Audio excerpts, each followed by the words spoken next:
வாழ்க்கையில சந்தோஷமா வாழணும் அப்படின்னா சில ரகசியங்கள் இருக்கு. அது என்ன அப்படிங்கறதா நான் இந்த பதிவுல உங்களுக்கு சொல்ல போறேன். சோ முதல்ல என்னன்னா, நீங்க நிறைய அன்பு கொடுங்க. நீங்க திரும்ப அன்பை எதிர்பார்க்காதீங்க. அன்பை நீங்க எப்பயுமே கொடுக்க தயாரா இருங்க. மத்தவங்க நம்ம மேல அன்பு செலுத்தணும் அப்படிங்கிற எண்ணத்தை மறந்துருங்க.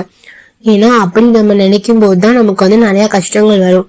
அதுக்கப்புறம் ரெண்டாவதா சொல்லணும் அப்படின்னா, நீங்க நிறைய செய்யுங்க. மத்தவங்களுக்கு நீங்க என்ன செஞ்சாலும் சரி, அதை நம்ம தான் செய்யறோம் அப்படின்னு நினைக்க வேணாம். அது நம்ம மூலமா கடவுள் செய்யறாரு.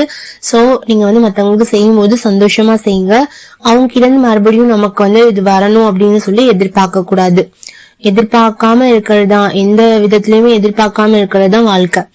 மூணாவது என்னன்னா, நம்ம கனவுகளை அடையிறதுக்கு நம்மளால முடிஞ்ச எல்லா முயற்சிகளும் நம்ம எடுக்கலாம். அது கிடைக்குதோ கிடைக்கலையோ, ஆனா அந்த பயணத்துல உங்களுக்கு கிடைக்கிற அந்த எக்ஸ்பீரியன்ஸ் தான் லைஃப். சோ இந்த 3 விஷயமும் உங்களுக்கு பயனுள்ளதா இருக்கும் அப்படின்னு நம்புறேன். இந்த 3ல நீங்க எதை ஃபாலோ பண்றீங்க அப்படிங்கறத எனக்கு கமெண்ட்ஸ்ல சொல்லுங்க. அடுத்த வாரம் ஒரு இன்ட்ரெஸ்டிங்கான ஸ்டோரியில தகவலோட நான் உங்களை சந்திக்கிறேன். அது வரைக்கும் நன்றி.